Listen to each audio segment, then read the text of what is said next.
17 years అమ్మాయి college నుంచి ఇంటికి వస్తుండగా అతి దారుణంగా రేప్ చేసి చంపేసి దగ్గరలో ఉన్న ఒక చెట్టుకు కట్టేసి వెళ్ళిపోయారు. కర్ణాటకలో జరిగిన ఇన్సిడెంట్ నిర్భయ దిశ కంటే ముందే జరిగింది. అయినా మనలో ఎంతమందికి ఇన్సిడెంట్ గురించి తెలుసు? ఈ కేసులో ఇన్వాల్వ్ అయిన క్రిమినల్స్ ఇంకా బయట తిరుగుతున్నారంటే ఏ రేంజ్ లో పొలిటికల్ అండ్ పవర్ ఇన్ఫ్లుయెన్స్ ఉందో ఊహించుకోండి. Come let's discuss the case of Dharmasthala సౌజన్య.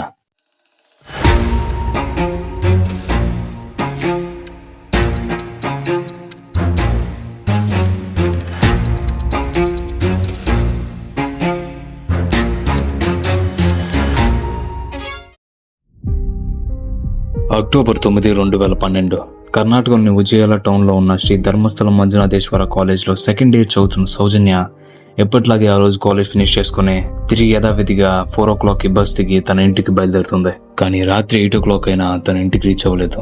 దీంతో కంగారు పడిన సౌజన్య తల్లైన సుష్మావతి సౌజన్య తండ్రి అయిన చందప్ప గౌడకి కాల్ చేసి సౌజన్య ఇంకా ఇంటికి రాలేదని చెప్తుంది. దీంతో సౌజన్య కనిపించట్లేదని చందప్ప గౌడ ఊరంతా వెతకడం స్టార్ట్ చేస్తాడు. సుమారుగా 250 మంది కలిసి ఊరు మొత్తం వెతికిన సౌజన్య కనిపించకపోవడంతో దగ్గరలో ఉన్న పోలీస్ స్టేషన్కి వెళ్లి కంప్లైంట్ ఇస్తారు.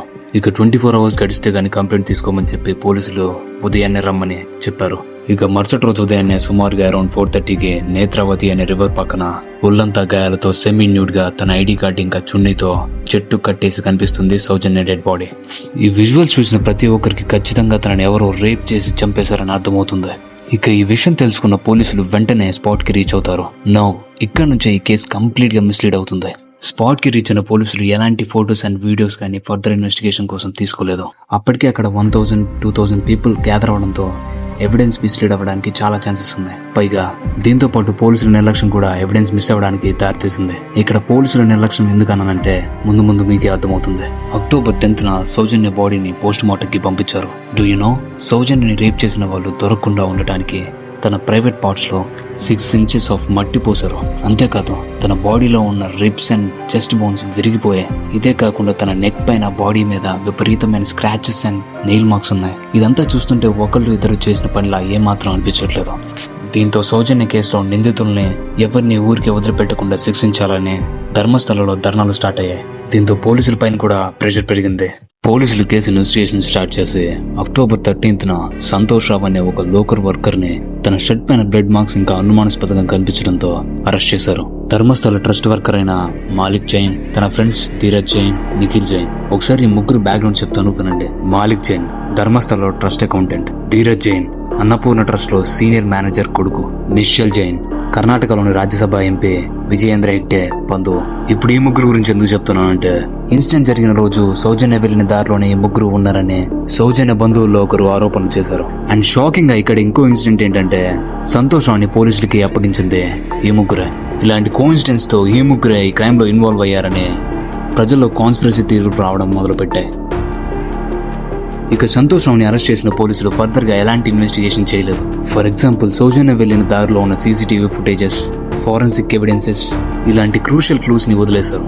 సింపుల్ గా సంతోష్ రావే నిజం ఒప్పుకున్నాడని అరెస్ట్ చేశారు. మరోవైపు సంతోష్ రావు ఒక మెంటలీ ఛాలెంజ్డ్ పర్సన్ అని, సౌజన్య బాడీ మీద ఉన్న నెయిల్ మార్క్స్ కి సంతోష్ రావుకి ఎలాంటి సంబంధం లేదని బాడీని ఎగ్జామినేషన్ చేసిన డాక్టర్ చెప్పారు. ఈ విషయం పబ్లిక్ లోకి వచ్చి చాలా వైరల్ గా మారింది. కేసు ఉన్న పలంగా 2013లో సిబిఐకి వెళ్ళింది. నౌ సిబిఐ అయిన సౌజన్యకి న్యాయం జరిగేలా దర్యాప్తు చేస్తుంది అనుకుంటే బిఫోర్ పోలీసులు ఇచ్చిన ఎవిడెన్స్ అండ్ ఇన్ఫర్మేషన్ తోనే కేసుని స్టార్ట్ చేసింది. ఈ కేసులో ప్రజల్లో విపరీతమైన ఆరోపణలు ఎదుర్కొంటున్న ముగ్గురిని కూడా ఇంట్రోగేషన్ చేసింది సిబిఐ. ఇలా 10 సంవత్సరాల పాటు కేసుని డీల్ చేసి 2023లో సంతోష్ రావే హత్య చేశాడనే కోర్టులో రిపోర్ట్ సబ్మిట్ చేసింది సిబిఐ. కోర్టులో సబ్మిట్ చేసిన ఏ ఇన్ఫర్మేషన్ అండ్ ఎవిడెన్స్ కోర్టుకి వ్యాలిడ్ గా అనిపించలేదు. దీంతో ఆఫ్టర్ 1 year సంతోష్ రావు నిర్దోషి అని అతన్ని విడుదల చేయాలని కోర్టు తీర్పిచ్చింది. అంతేకాదు ఈ కేసుని డీల్ చేసిన పోలీసుల మీద కూడా ఫర్దర్ గా ఎంక్వైరీ విధించింది. ఈ కేసు పట్ల కంప్లీట్ ఇలాంటి డ్రామాని చూస్తున్న ప్రజలు ఎవరో పెద్ద వ్యక్తులను తప్పించేందుకు ఇదంతా చేస్తున్నారని జనాల్లో బాగా నమ్మకం ఏర్పడింది. అక్కడి ఎంపీ అయిన విజయేంద్ర హెగ్డే అనే తన ఫ్యామిలీలో ఎవరో ఇన్వాల్వ్ అయ్యారని, ఈ కేసుని ఇంత మిస్లీడ్ అయ్యేలా చేస్తున్నారని అతని మీద చాలా ఆరోపణలు వచ్చాయి. కానీ ఎక్కడ కూడా హెగ్డే ఫ్యామిలీ మెంబర్స్ కేసులో ఇన్వాల్వ్ అయినట్టు కనిపించలేదని సిబిఐ రిపోర్ట్ ఇచ్చింది. ఇక 2024లో ఈ తీర్పు తర్వాత సౌజన్య ఫాదర్ తన కూతురికి అన్యాయం జరిగిందని, ఎలాగైనా న్యాయం జరగాలని, ఈ కేసుని తిరిగి ఇన్వెస్టిగేషన్ చేయాలని కోర్టులో పీల్ వేశారు. ఇక ఇదే లాస్ట్. ఇక్కడ నుంచి కేసు ఇంకా ముందుకు వెళ్ళలేదు.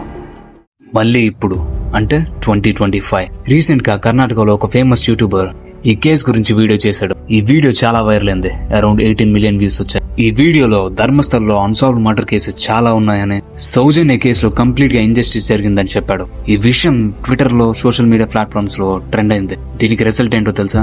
ఆ వీడియో చేసినందుకు రిలీజియస్ సెంటిమెంట్స్ ని హర్ట్ చేశాడని తనకి ఎఫ్ఐఆర్ పడింది. ఈ వీడియోలో చాలా విషయాలు తను చెప్పాడు. ఈ కేసులో అరెస్ట్ అయిన సంతోష్ రావు ఒక స్కేప్ గోట్ అని, రియల్ కల్ప్రిట్స్ బయట ఫ్రీగా తిరుగుతున్నారని చెప్పాడు. తన బిడ్డ చనిపోయి 13 years అవుతున్నా ఎవరు చంపేశారు, ఎందుకు చంపేశారు అనే విషయం ఆ తల్లిదండ్రులకు ఇంకా తెలియదు. ఈ కేసు దిశ నిర్భయ కంటే ముందే జరిగింది, కానీ మనలో చాలా మందికి ఈ కేసు గురించి తెలియదు. తెలియకుండా చేశారు. ఈ కేసులో వీళ్ళే నిందితులని నేను చెప్పట్లేదు. నిజాన్ని బయటికి రాకుండా ఎవరు ఆపేశారని చెప్తున్నా. ఇండియాలో సుమారుగా 25,000+ రేప్ కేసెస్ రిజిస్టర్ అవుతున్నాయి ఎవ్రీ ఇయర్, కానీ అందులో కన్విక్షన్స్ చాలా తక్కువ. Example this case. ఈ కేసులో పోలీసులు ఫెయిల్యూర్, ఎవిడెన్స్ ట్యాంపరింగ్ లాంటివి చాలా జరిగాయి. దీనికి మోరల్ ఏంటి? ఒక 17 years అమ్మాయి లైఫ్ ని ఎండ్ చేయడానికి ఎవరు రెస్పాన్సిబిలిటీ? సొసైటీ సైలెంట్ గా ఉంటే జస్టిస్ ఎలా జరుగుతుంది? విక్టిమ్స్ ని పబ్లిక్ గా బయటికి తీసుకొచ్చి పనిష్ చేస్తేనే కదా ఇలాంటి ఇన్సిడెంట్స్ రిపీట్ అవ్వకుండా ఉండేది. ఈ కేసు గురించి మీరేమనుకుంటున్నారు నాతో కామెంట్ సెక్షన్ లో చెప్పండి. వీడియో నచ్చితే మీ ఫ్రెండ్స్ అండ్ ఫ్యామిలీ మెంబర్స్ కి షేర్ చేయండి. ఇలాంటి వీడియోస్ ప్రతి వీకెండ్ మీకు రావాలంటే please do subscribe. And I see you with another video. Until have some peace.